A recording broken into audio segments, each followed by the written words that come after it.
Hi, I'm Dawn and this is where Shabby meets Bling. This is my favorite time of year. I didn't say my favorite holiday. It's not a holiday, it's a time of year, and I love summer. And that means to me, gardening and outdoor entertaining. And thrifting, well, always thrifting.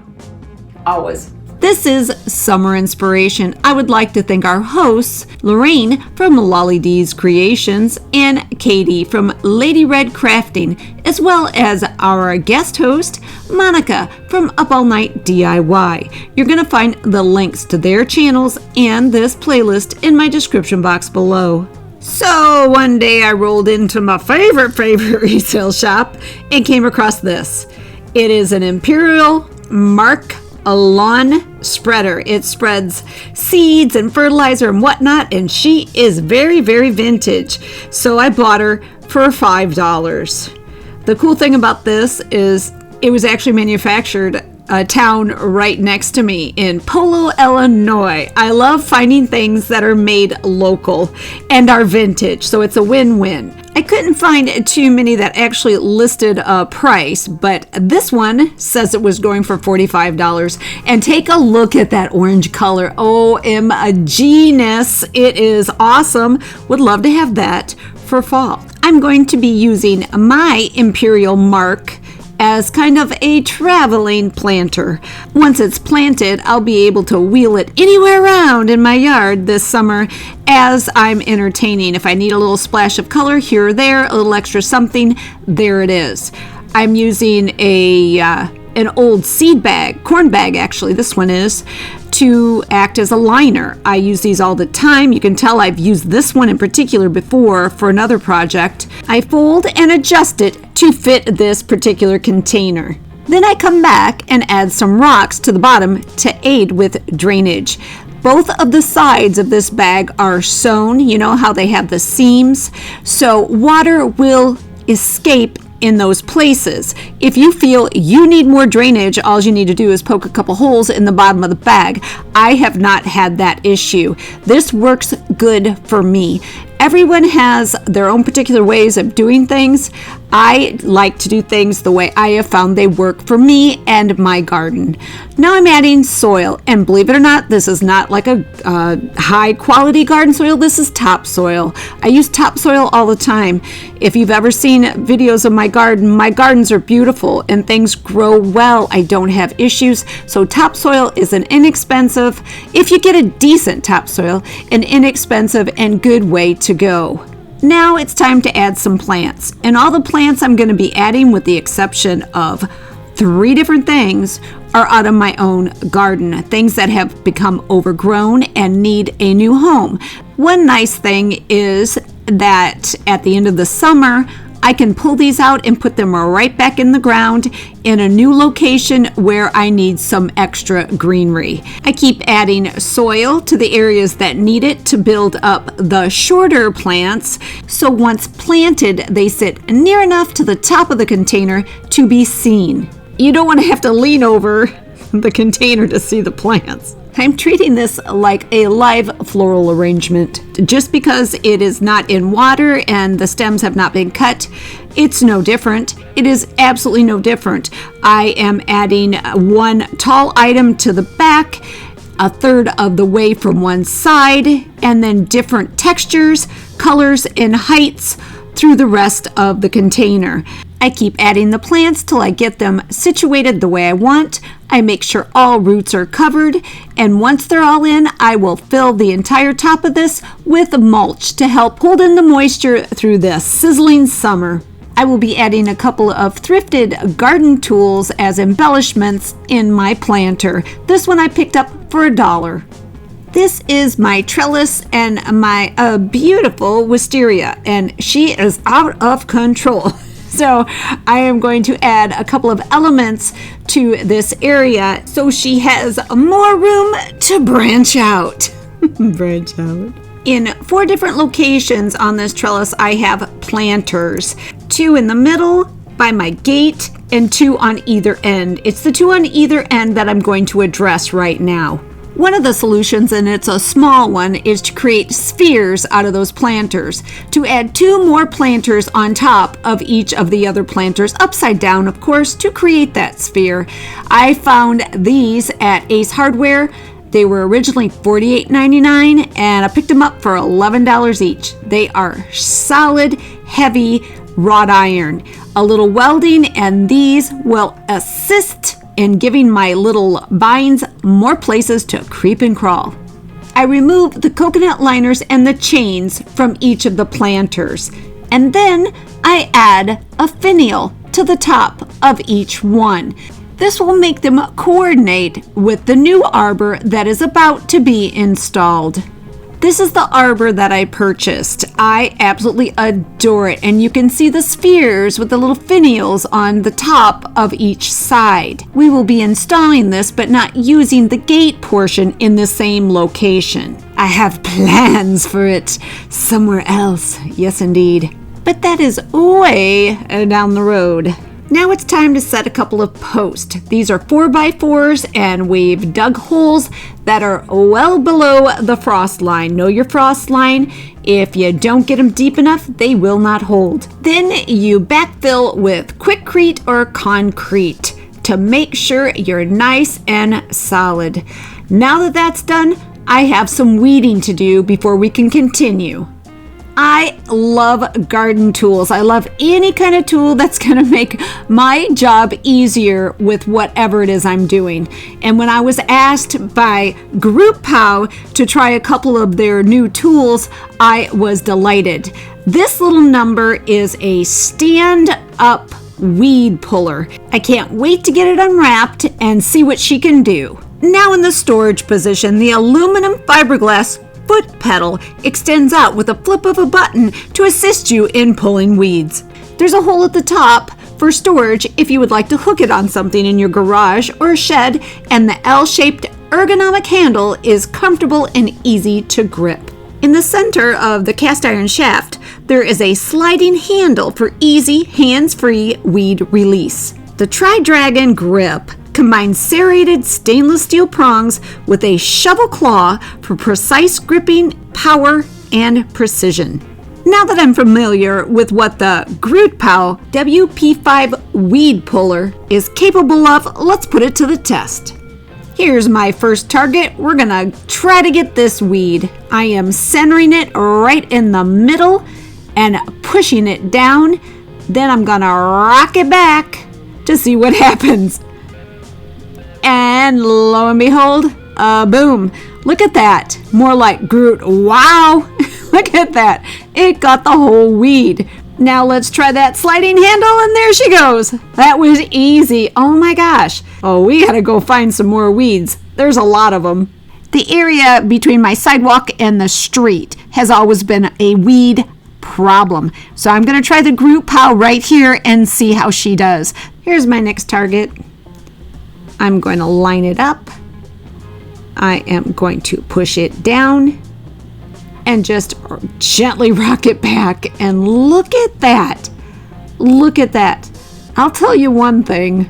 This product is great for anybody, but really a saver for those with back issues or gardeners like me that are getting older. There's no more bending over. I will provide more details and links for purchasing in my description box. I'm in love with this thing. I'm going to be playing with this all weekend. Fabulous. Thank you, GrootPow. Let's check out the other item they sent me. These are the GrootPow pruning shears. They come with replaceable chrome steel springs, and they have a one-hand locking mechanism. They are incredibly light, and the ergonomic handle fits into your hand with ease.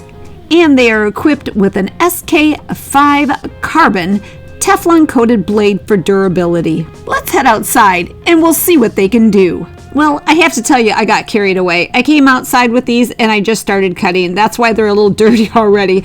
And they are amazing. I forgot to film. I was so excited. So what I'm going to show you is one of the first things I started with was cutting away green branches, which is one of the hardest things to cut, to go through smoothly. And these just went through like butter. I cleared away these tree suckers in a matter of minutes. They will cut through branches up to 5/8 inch thick. So let's do that. Let's give it a whirl and find some decent sized branches. Here's a big guy, pretty big and smooth. I mean, I barely had to press. It just smoothly went right through it. I will leave more details and purchasing links in my description box for these GrootPow pruning shears. Thanks, GrootPow, for allowing me to play with some new garden toys. I mean tools. These are Purrington Pavers. A few years back, I bought a pallet of Purrington and Bar pavers for $50.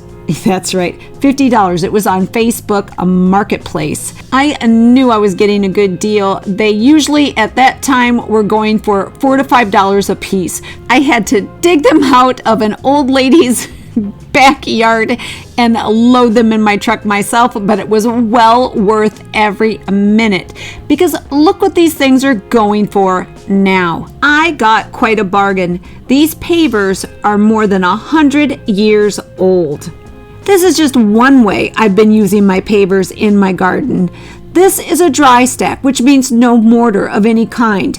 These are around both of the posts that we just set. The frame of the new trellis slides right down over our 4x4 and will sit firmly on those pavers. Here is my beautiful new trellis.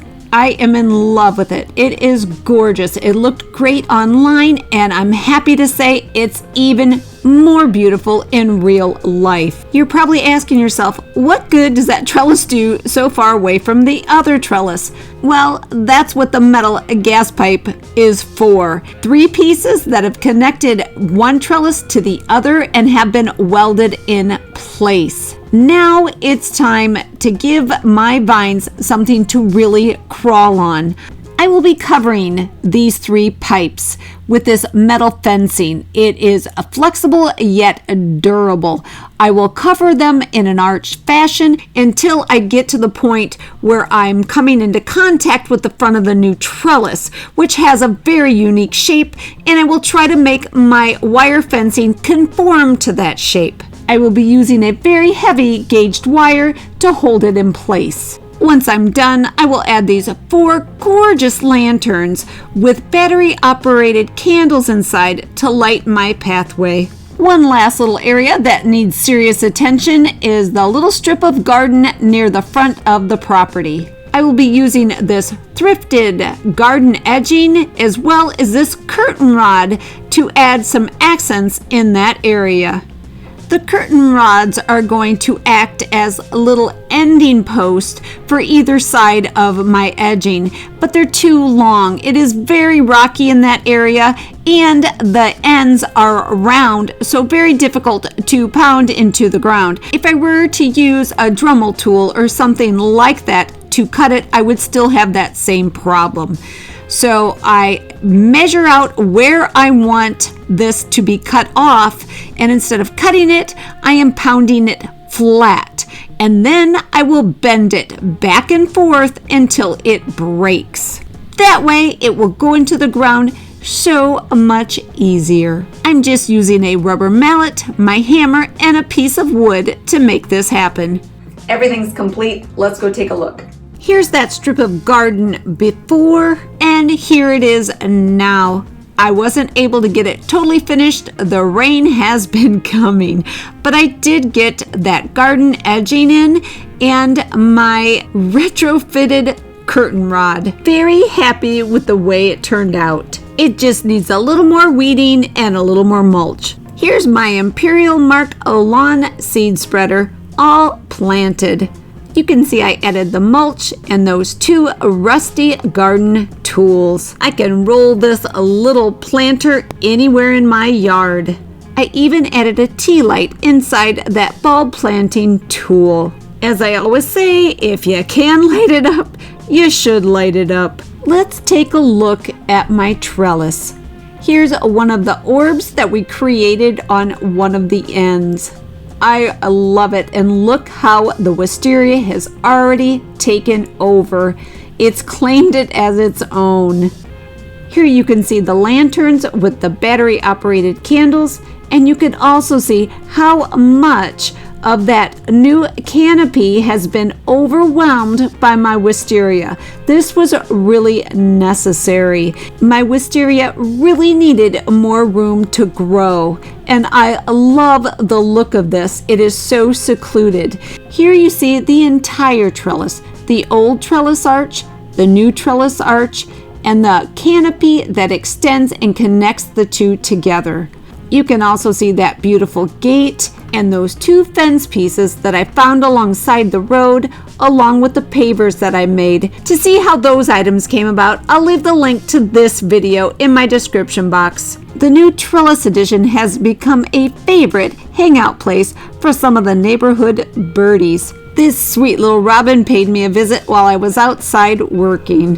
Thanks again to Lorraine, Katie, and Monica for hosting and co-hosting this summer inspiration. You're going to find the links to their channels and this playlist in my description box below. I hope you enjoyed this video. If you did, give it a like, share it with your family, your friends, and anyone that likes DIYs, repurposing, thrifting, and outdoor and garden decor. You can follow me on Instagram, and don't forget to check out my shop on Etsy. Leave me a comment. I would absolutely love to hear from you. Subscribe. It's a great way to support my channel. But for now, this is Dawn with Shabby Meets Bling. Thank you so much for watching, and I look forward to seeing you next time.